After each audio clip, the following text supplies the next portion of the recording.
Good morning everyone. तो आज हम लोग पढ़ेंगे इंडियन ज्योग्राफी के बारे में। तो फिर जितने भी गवर्नमेंट एग्जाम्स होते हैं उसमें इंडियन ज्योग्राफी एक इंपॉर्टेंट पार्ट होता है। और इंडियन ज्योग्राफी कितने मार्क्स से आता है वो एग्जाम टू एग्जाम वैरी करता है। और हम लोग देख सकते हैं कि कभी 25 मार्क्स का, कभी कभी 10 मार्क्स का, और स्टेट पीसीएस और आईएएस एग्जाम में तो 100 मार्क्स का भी आता है। तो आज हम लोग सिर्फ देखेंगे इंडियन ज्योग्राफी के कौन कौन से इंपॉर्टेंट पार्ट है, और हम लोग नेक्स्ट क्लासेस में कौन कौन से सब्जेक्ट पे बात करने वाले हैं। तो सबसे पहले आता है फिजिकल फीचर्स ऑफ इंडिया। ये one of the most important parts of geography है, फिजिकल ज्योग्राफी। और जब लोग गवर्नमेंट एग्जाम देते हैं तो ये और भी ज्यादा इंपॉर्टेंट बन जाता है। तो उसमें सबसे पहले हम लोग पढ़ेंगे द हिमालयाज में हम लोग पढ़ेंगे हिमालय के कितने सारे डिवीजन है, कौन कौन सा जगह इंपॉर्टेंट है, और फिजिकल फीचर्स कैसे कैसे चेंज होते हैं। जैसे हम लोग जब northern side of the Himalayas में एकदम रहते हैं तब हाई पीक्स होते हैं, पर जब हम लोग आस्ते आस्ते नीचे उतरते रहते हैं शिवालिक तक, तब तक हम लोग को हिल स्टेशन मिलते हैं। वैसे ही उसके बाद पढ़ेंगे हम लोग नॉर्दर्न प्लेन्स। अब नॉर्दर्न प्लेन्स तीन पार्ट में बेसिकली डिवाइड होता है। एक होता है इंडस प्लेन, एक होता है गंगा प्लेन, और एक होता है ब्रह्मपुत्र प्लेन। अब जो रिवर बेसिन जहां पर है वो डिसाइड करता है। अब रिवर बेसिन का मतलब ये है कि वो नदी कहाँ कहाँ तक पानी फैलाती है, उसी का मतलब होता है रिवर बेसिन। फिर हम लोग पढ़ेंगे पेनिनसुलर इंडिया, जो कि हम लोग के पूरे साउदर्न पार्ट में पूरा घिरा हुआ है। अब पेनिनसुलर इंडिया कैसे बना था? जब इंडिया बहुत पहले था तब वहां पर बहुत बड़े बड़े माउंटेन्स थे साउदर्न साइड में। पर as the time pass by gradually ये माउंटेन्स कम होते रहे ड्यू टू मेनी फीचर्स, जैसे कि विंड हुआ, फिर कोई अर्थक्वेक हुआ, इसके लिए उसकी हाइट कम होते गई।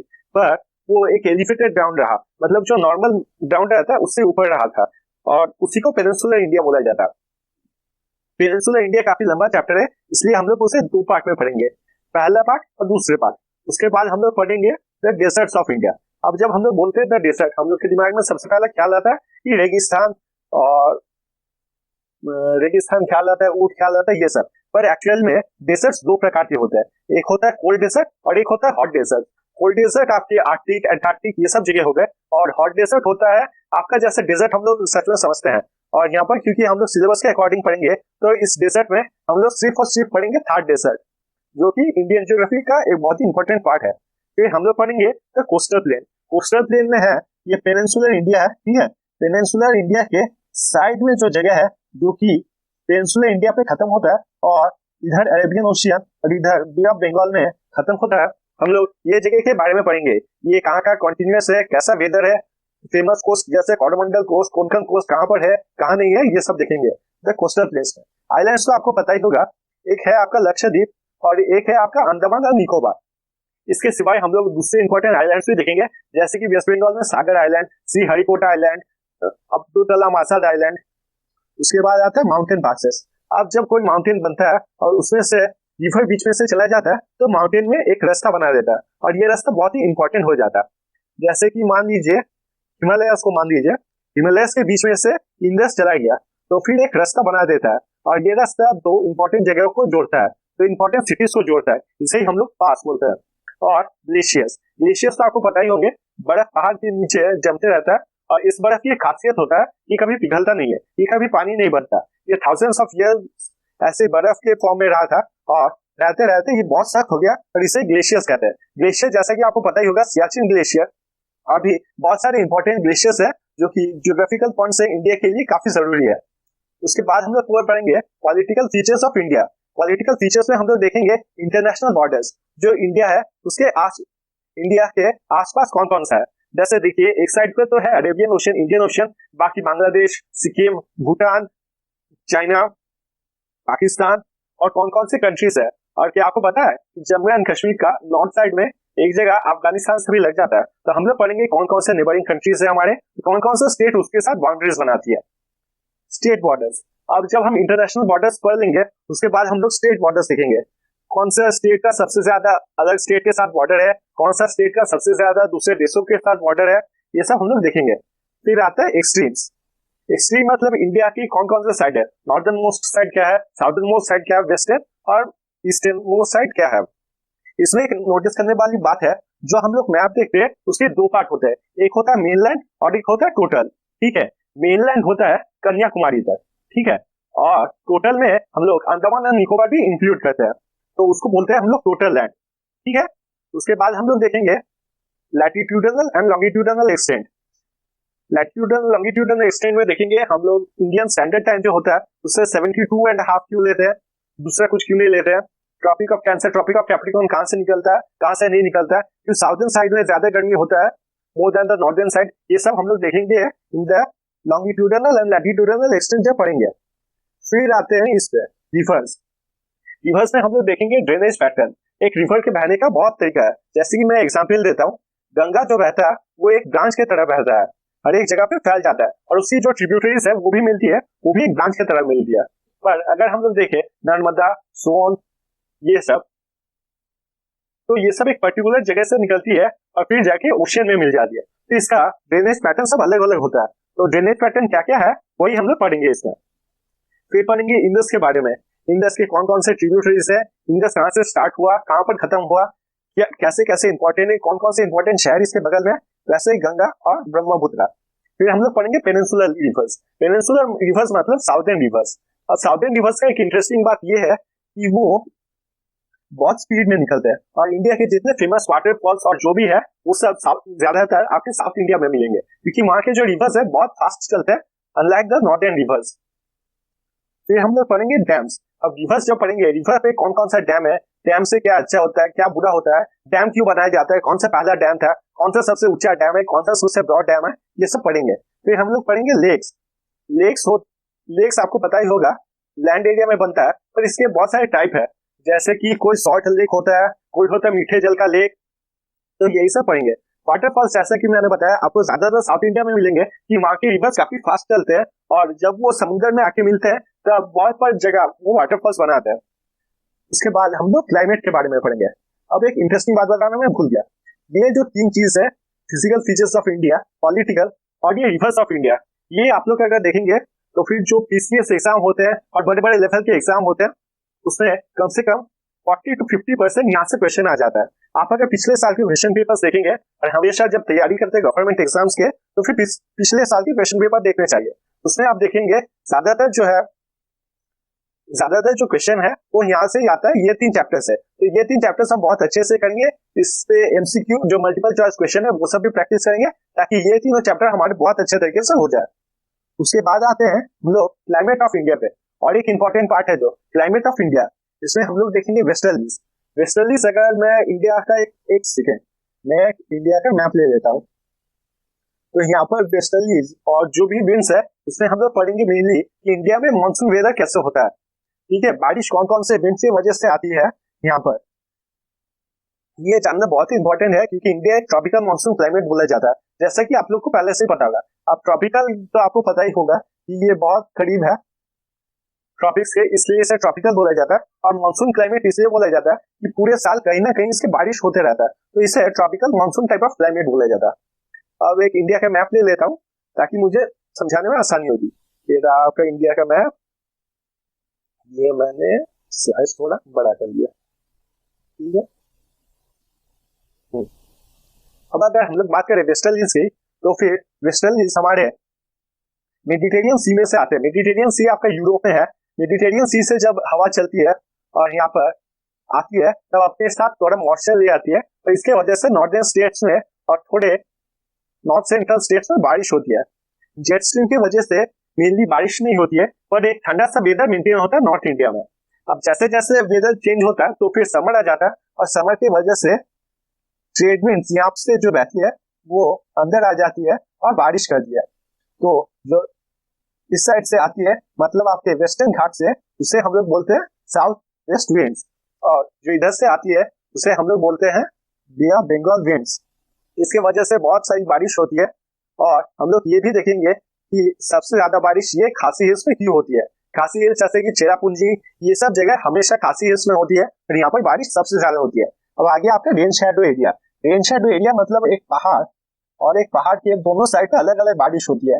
एक साइड पे अगर बहुत ज्यादा बारिश हुआ तो फिर अगले साइड सूखा रह जाता है, जैसे कि भीतरवा रीजन एक रेन शैडो एरिया है।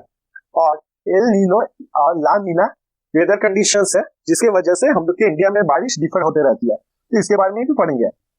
फिर आता है एग्रीकल्चर। एग्रीकल्चर में तो आपको पता ही है, फूड क्रॉप पढ़ेंगे, जैसे कि हमारा सबसे इंपॉर्टेंट राइस और व्हीट। राइस और व्हीट कहाँ पर होता है, कहाँ कहाँ एक्सपोर्ट होता है, इंडिया का कितना है, कौन सा स्टेट इंडिया में सबसे ज्यादा प्रोड्यूस करता है फूड क्रॉप।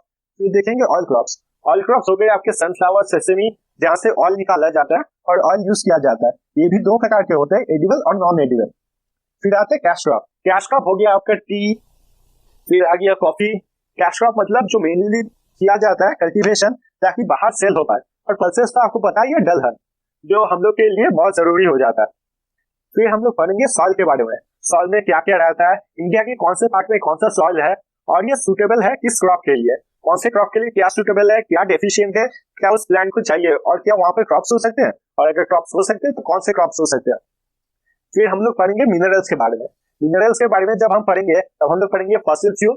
फॉसिल फ्यूल मतलब जो पहले लिविंग थिंग था पर मिट्टी के अंदर जाके वो पत्थर समान हो गया।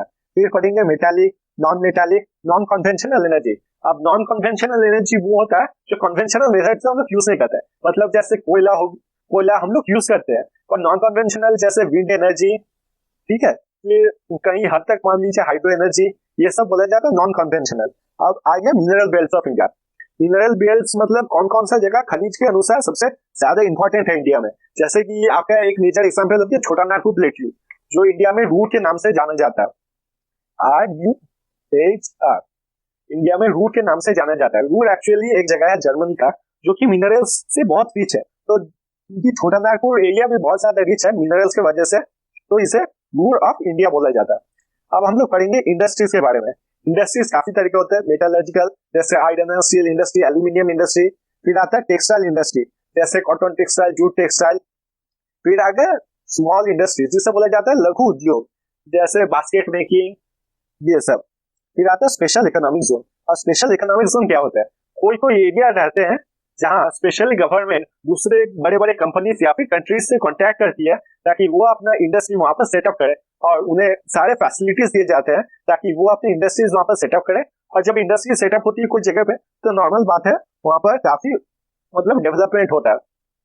फिर आ जाता है ट्रांसपोर्ट ऑफ इंडिया।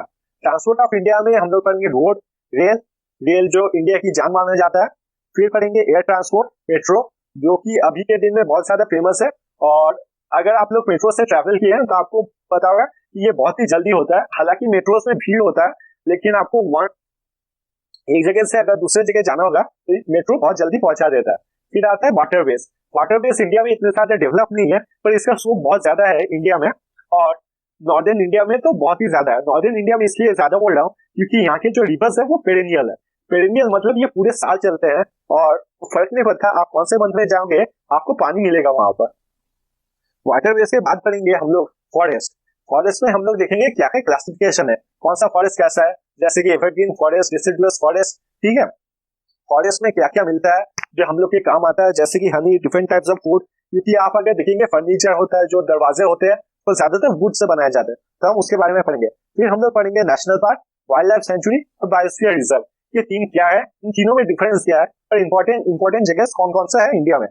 फिर पढ़ेंगे नेशनल फॉरेस्ट पॉलिसी। इसमें देखेंगे इंडियन गवर्नमेंट ने क्या क्या फॉरेस्ट पॉलिसी बनाया ताकि इंडियन फॉरेस्ट ज्यादातर हो और हम लोग को एनवायरमेंटल प्रॉब्लम्स कम से कम हो। एक मैं आपको बात बताता हूँ इंटरेस्टिंग। आम्फान जब हुआ था, आपको शायद देखा होगा आपने न्यूज में, आपको याद होगा वेस्ट बंगाल में आम्फान हुआ था, तो उसके जो डिजास्टर है वो कंट्रोल करने में एक बहुत बड़ा हाथ सुंदरबन का था। अगर आप गूगल पे पिक्चर्स देखोगे, पिक्चर्स चेक करोगे, आम्फान का साइज बहुत ही बड़ा था, पर जब वो सुंदरबन से निकला तो फिर आम्फान को बहुत ज्यादा सुंदरबन ने कंट्रोल कर लिया था। ये मैंग्रोव फॉरेस्ट एक बहुत ही इंपॉर्टेंट पॉइंट है, बहुत ही यूजफुल है। ऐसे ही हर एक ट्रीज अपने अपने तरीके से यूजफुल है, और वही इस चैप्टर में पढ़ेंगे कि कौन कौन से वन कैसे कैसे यूजफुल है और हम लोग को क्यों चाहिए। फिर एट द लास्ट हम लोग पढ़ेंगे ट्राइब्स ऑफ इंडिया। हम लोग पढ़ेंगे इंडिया के कौन से स्टेट में ज्यादा ट्राइब है, कम ट्राइब्स है, कौन कौन से स्टेट में बिल्कुल भी ट्राइब्स नहीं है, और कुछ इंपॉर्टेंट ट्राइब्स के नाम और कौन कौन से स्टेट में वो पाए जाते हैं। ट्राइब्स ऑफ इंडिया यहाँ पर खत्म होता है हम लोग का इंडियन ज्योग्राफी। और एक इंपॉर्टेंट बात जो मैं आपसे शेयर करना चाहता हूँ, जब भी आप इंडियन ज्योग्राफी पढ़े या फिर ज्योग्राफी में कोई भी बड़े वर्ल्ड ज्योग्राफी पढ़े, तो हमेशा अपने पास एक एटलस होना चाहिए। एटलस से हम लोग को बहुत जल्दी याद हो जाता है और लोकेशन हम लोग को हमेशा के लिए याद रहता है। ये डिफरेंस वो शायद अच्छा समझेंगे जो विद एटलस और विदाउट एटलस पढ़े, पर एटलस बहुत ही जरूरी होता है। तो एटलस के हिसाब से तो आप सबको पता ही होगा कि ऑक्सफोर्ड का एटलस सबसे अच्छा होता है। तो फिर मैंने नीचे डिस्क्रिप्शन में लिंक दे दिया ऑक्सफोर्ड एटलस के लिए, जो कि आपका इंग्लिश वर्जन में भी है और हिंदी वर्जन में भी है। मैं ये समझ सकता हूँ कि थोड़ा सा महंगा है ऑक्सफोर्ड का एटलस, पर ऑक्सफोर्ड एक क्वालिटी है तो उसके लिए थोड़ा महंगा पड़ जाता है। और अगर आप लोग नहीं खरीदना चाहते हैं ऑक्सफोर्ड का एटलस तो कोई बात नहीं, आप गूगल में स्ट्रेट जाइए, वहां पर लिखिए फॉरेस्ट ऑफ इंडिया मैप, समझ गए आप। आप चैप्टर का नाम लिखिए यहाँ पर, जैसे देखिए आप पहले लिखिए ट्राइब्स ऑफ इंडिया, फिर लास्ट में लिख दीजिए मैप, फिर गूगल में आप सर्च कीजिए। गूगल में सर्च करने के बाद आप इमेजेस में जाइए और इमेज में जो सबसे अच्छा इमेज होगा उस मैप का वो आप डाउनलोड कर लीजिए। ये जब हम लोग पढ़ाई करेंगे उसमें बहुत ज्यादा हेल्प करेगा हमारी। यहाँ पर भी देखिए जैसे कि दिया हुआ है ट्रांसपोर्ट, यहाँ पर आप लिख दीजिए ट्रांसपोर्ट ऑफ इंडिया, फिर लिख दीजिए आप मैप, MAP, और बस सर्च कर दीजिए। सर्च करने के बाद इमेजेस में जाइए, इमेजेस में आपको काफी ज्यादा सिलेक्शन मिलेंगे और वहां से आप कोई भी एक ले सकते हो। मैप जब भी आप खरीदे, जहां से भी आप खरीदे, कभी भी सेकेंड हैंड या फिर पुराना मैप मत लीजिएगा। जैसे कि मेरे पास है एक पुराना मैप, वहां पर कश्मीर, जम्मू एंड कश्मीर एक स्टेट है अभी तक उसके दो डिवाइडेड नहीं किए गए हैं। अभी बहुत सारे चेंजेस हो रहे हैं, बहुत सारे कंट्रीज बोल रहा हूँ मैं, स्टेट्स आ रहे, बाउंड्रीज बन रहे, तो फिर अच्छा है अप टू डेट मैप लेना। तो यहीं पे आज का क्लास खत्म करते हैं, और बाकी आपको अगर अच्छा लगा हो तो काइंडली लाइक कीजिए, शेयर कीजिए और सब्सक्राइब कीजिए, इससे मुझे काफी ज्यादा सपोर्ट मिलता है। Thank you for taking the classes, और अगली क्लास में मिलते हैं जो शायद